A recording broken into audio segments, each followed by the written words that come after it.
And then up popped the guy that isn't good enough for the Championship, is only good enough for League One. You know, that man, Billy Sharp, the goat of all goats of Sheffield, that fat lad. Lads.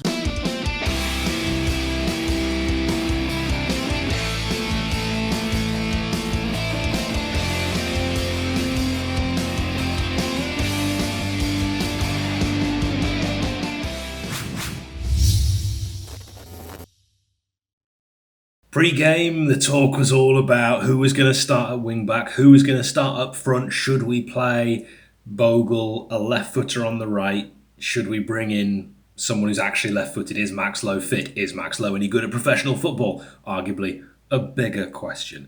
But it was Baldock on the right and Bogle on the left. Then who was going to play up front? A lot of people thinking Ollie Burke, maybe he's the man to ignite this great escape against his old side, but we went with McGoldrick and Billy Sharp. He scores goals. Hey, more on that later. Now, I know you don't really want to hear about the first half. It's not about the first half. We want to get through the first half quickly. We want to get to the second half. That's what you're here for. So I'll be brief. Callum Robinson doing bits, causing problems, looking like one team got the better end of that deal. Personally, long term, we've got the better end of that deal. But he was causing numerous issues, very much like the Man City game. It was a case of attack down that weak side, which they felt was Bogle's. But really, we had most of the possession. It was just when they did attack, that's what they were looking at. We had most of the possession on that left-hand side, and Bogle kept having to check back onto his right. And while his hand was forced later on, and actually when Baldock got injured, Bogle switched back and Max Lowe came on. Callum Robinson had a good chance, whistled past the post, and the warning signs were there, and we looked like we were going to get hit on the counter-attack at any moment, even though we were 70% possession and a lot more dominant, and not looking too bad. The goal was a real mess. The goal for West Bromwich Albion, a real mess. Billy knocked off the ball. Norwood thinking he's going to win it and completely missing it. He's cost us goals before, like against Tottenham. Rammer's the first save is bad. I was doing the live stream and I called it at the time and said it was poor, and I thought, was I being a bit harsh? I've seen it again. First save bad. He tries to parry. Think about Sam Johnson in the other goal. He always parries to safety, and Rammers didn't parry to safety, parried the worst place he could possibly parry it. Second save's just great instincts, but of course at that point, Ampadu doesn't know what to do, and it's just too late. And Matty Phillips, former Sheffield United loanee, one of our best loan signings ever, you could argue. He sticks in the back of the net, and we're just waiting for half-time to make those changes and see what could happen. Could the Great Escape be on? Well, you've got to win this game. Let's find out. Well, that was probably the longest 10 minutes of my entire life. Well in there, Blades. A fantastic result. An absolute 12-pointer of the game this season, and we finally come on the right-hand side of one. Great second half, exactly the kind of performance I think we all wanted to see, and it looked like the real Sheffield United, showing great determination, desire, attacking intent, complete dominance for pretty much the entire half. Although the half started a little bit shaky, I think that goal definitely dented our spirits a little bit. And they were nearly through pretty much a minute into the second half, but I think it was dealt well with by Egan. And then we wasted a pretty good opportunity. Basham was put through. He had plenty of time to think about what he was going to do, and I'm not really sure what happened. I think he played it a little bit behind Sharp or someone, and then it just went to one of their players and he cleared it. Nothing much happened for the first 10 minutes, but then popped up Jayden Bogle once again with an absolute smashing finish. For the first time in the game, we looked direct into their box, playing on the floor. Basham ran in, got into a little bit of a muddle, but then Jayden Bogle smashed one in with his left foot from inside the area. Wonderful finish. He's been an absolute revelation since he's come into this team. Yeah, and it was just complete dominance from then on. We had a few more opportunities from Lundstrom, McBurney, and I think Fleck, as well. They were either saved or blocked, so, we were in complete control.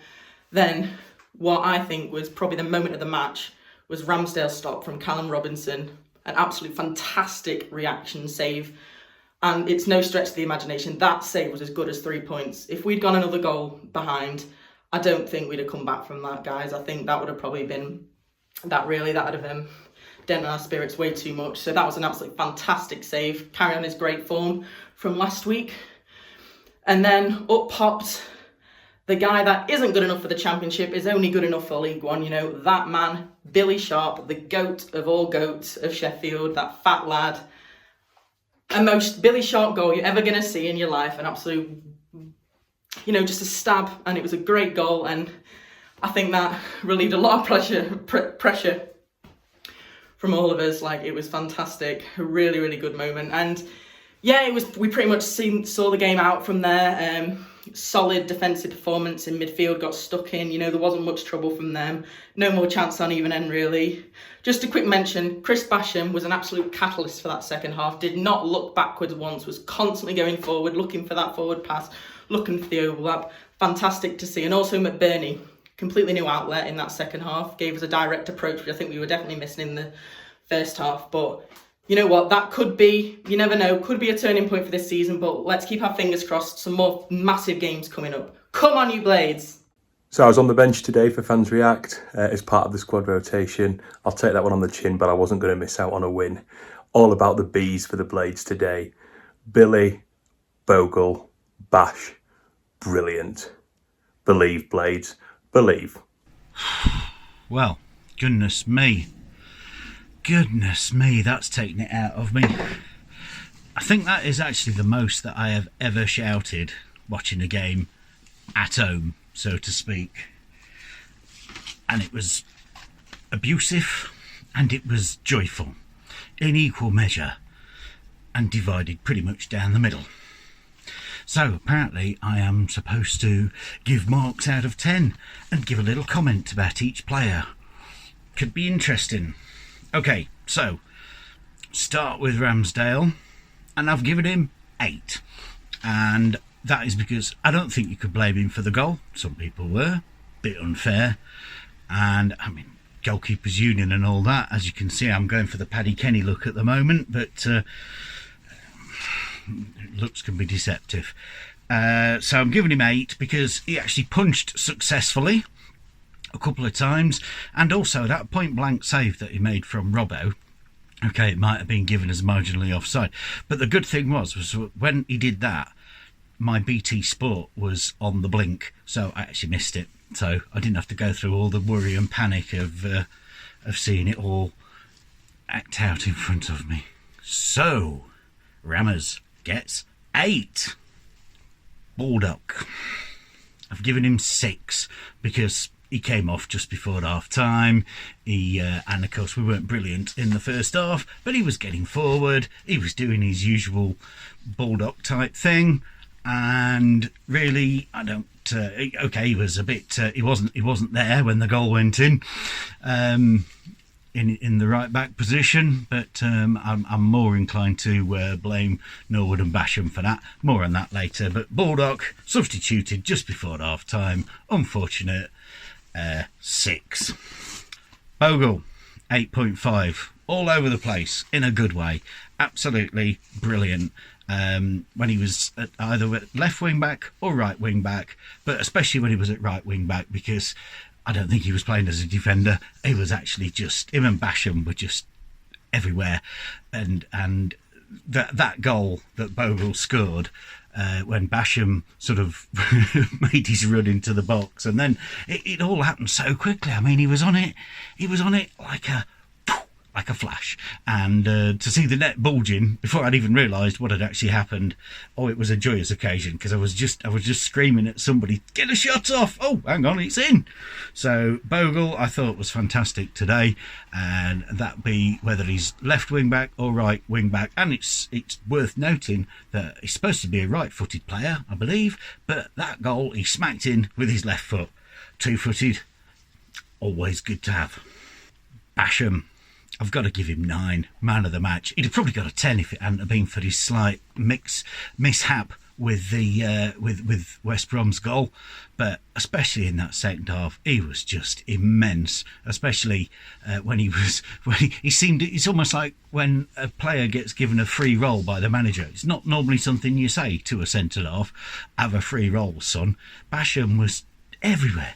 And he has got such a big heart. I mean, sometimes when you feel like your heart is the size of a pea, well, he's the dead opposite. He's got the heart the size of a marrow, not a marrow fat pea. And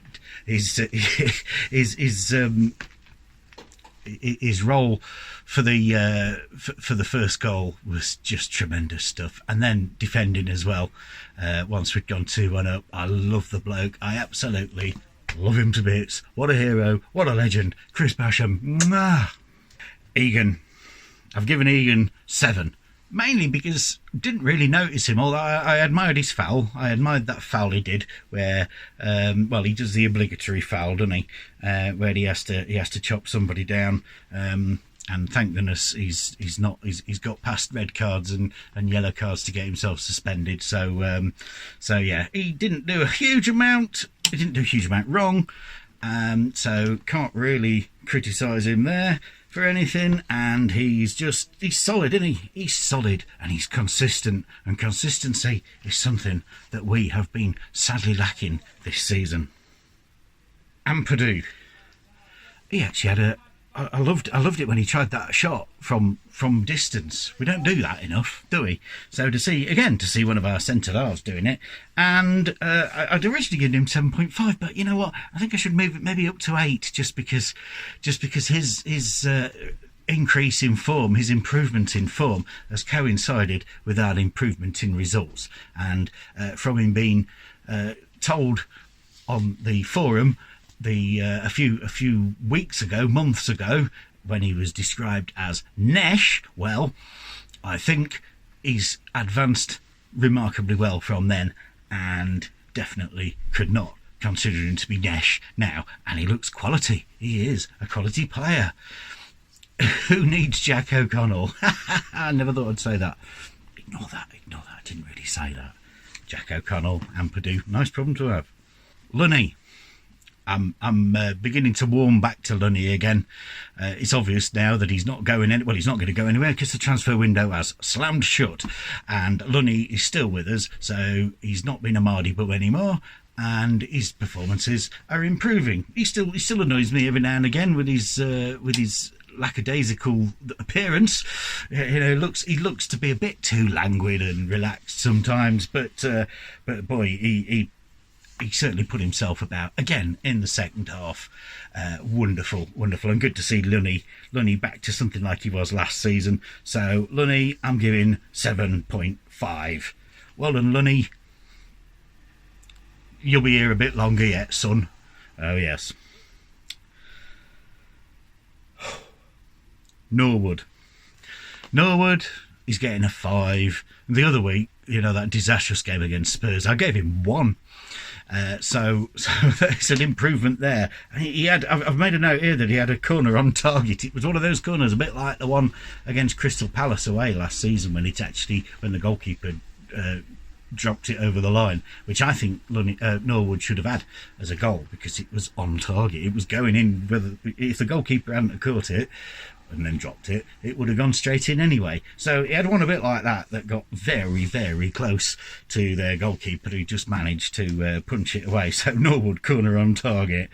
And then he had another go which wasn't quite as good.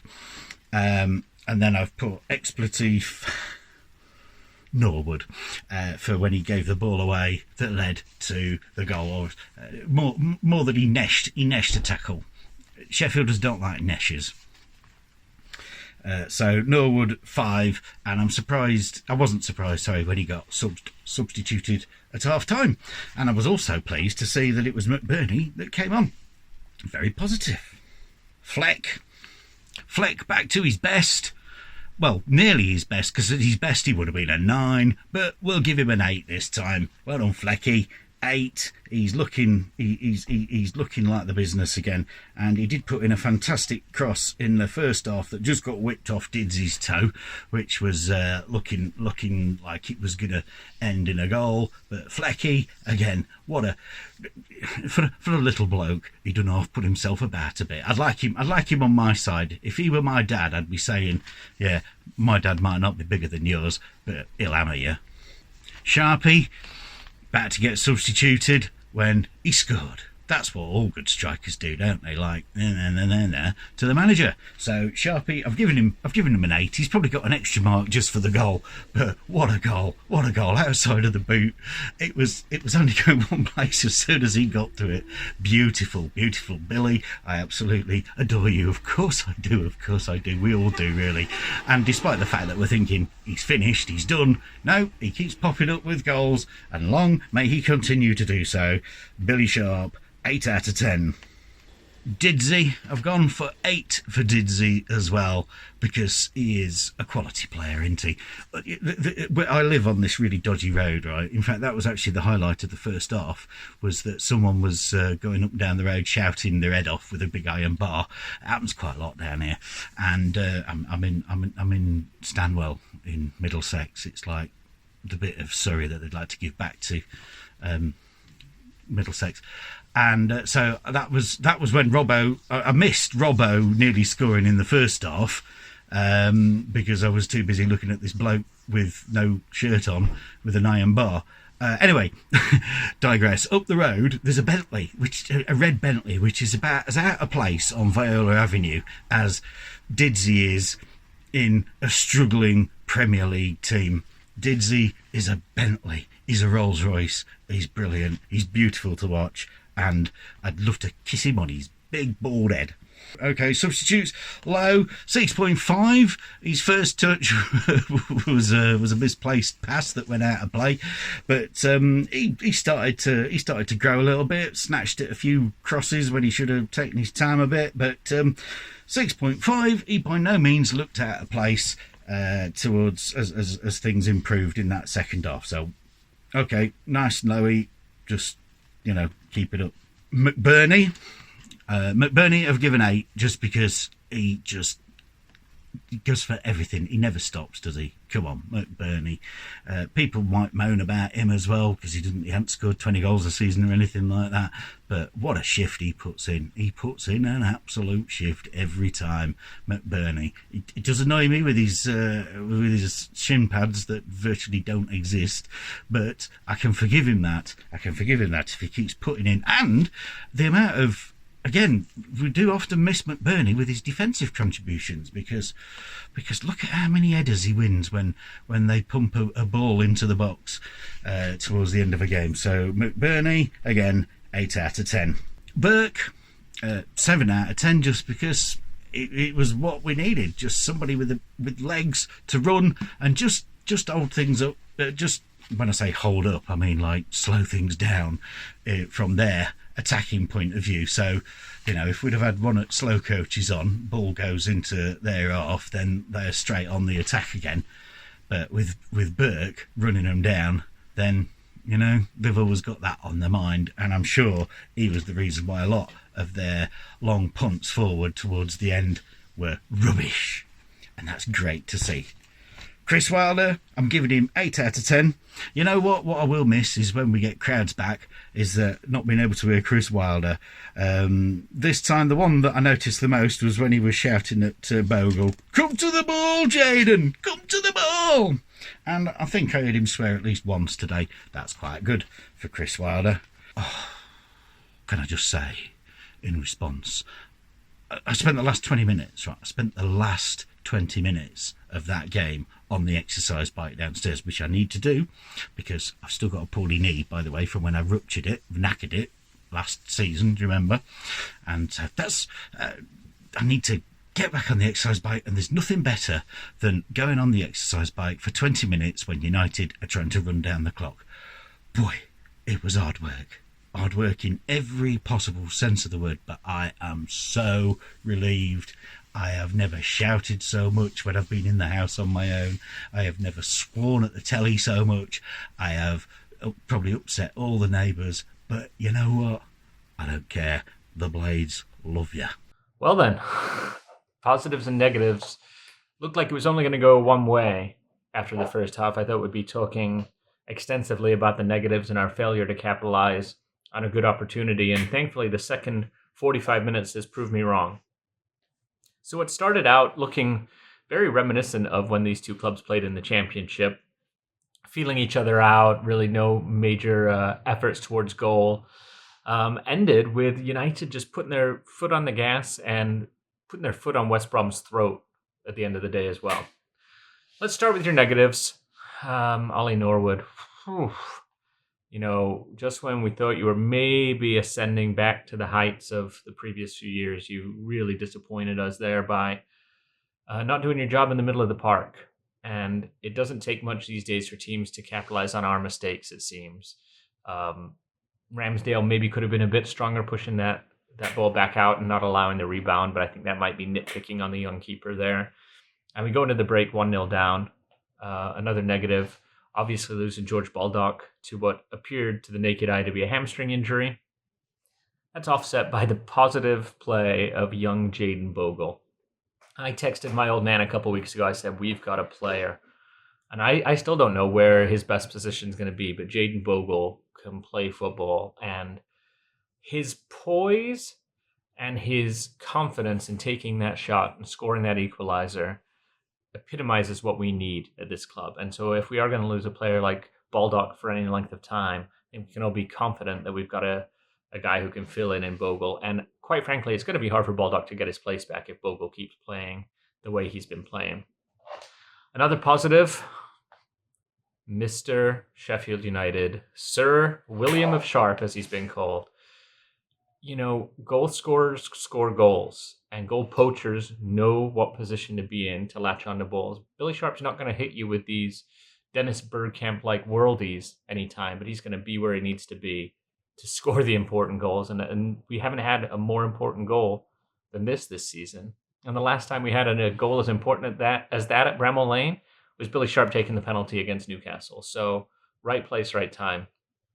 Another great positive, I think, is Chris Basham, who just is the ageless wonder of Sheffield United. His is a story that I think needs a movie made out of it, because we plumbed him from the depths of Blackpool, and then he's just been with us through the ranks, and he's got to be the first name on the team sheet. So another quality performance from Bash. Biggest positive of them all, and I'll leave you on this, is that we're still in it. The Great Escape is still on. It's still a long shot. It's the hope that kills you, but I don't care. I'll dose me up with hope and see if it kills me. But the Great Escape is on. On to Chelsea, and who knows? Let's go from there. Up the Blades. Another big win. We are now 3 wins on the year. That's more than West Brom. That's more than Fulham.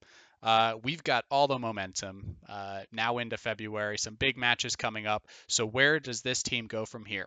Well, definitely some lineup questions. You saw halftime, Chris Wilder made some changes, bringing on McBurney for Ollie Norwood, who didn't have the most stellar of halves. And it worked. Clearly 3 strikers, McBurney, McGoldrick, and Sharp running around up top, just really annoying that back line for West Brom. It worked. It did something. And I think for us moving forward, we're going to have to seriously consider if 3 midfielders is the answer. Now, against some of these bigger clubs, we've got Chelsea coming up next. I don't think we can veer too far off the beaten path that we've been on for a while. And maybe it's just a bad half from Norwood, and Wilder can give him another shot. But I think he needs to be willing to make that change like he did today.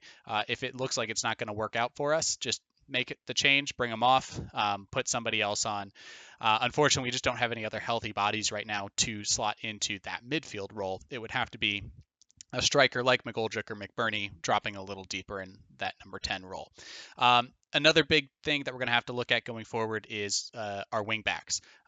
Bogle started out on the left, and I think a lot of folks would agree with me that he wasn't as impressive out there today as he has been the last couple games. I was, last match after Manchester City, I was singing his praises, saying start him out on the left, even if Keane Bryan, Osborne, Stevens, any of them come back. But it just wasn't working for him in the first half today.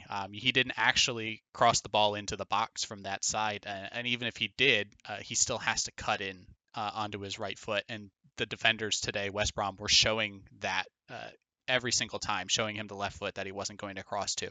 So it was once he got on the right side that he actually was effective. And so I think going forward, not knowing what Baldock's injury situation is going to be, Bogle has to start out there. And on the left side, I mean, we can have Max Lowe play out there. He at least is left-footed and can cross it. And be okay defensively. Maybe we put Keane Bryan in there if we need a bit more solid defensive presence. There's just some questions that Chris Wilder's going to have to look at moving forward. But we've got Chelsea on Sunday. Big game. Hopefully, they've been in a little weird form, and we've been on the best form of the season so far. So let's up the blades and just take it to Chelsea and the rest of the games this month.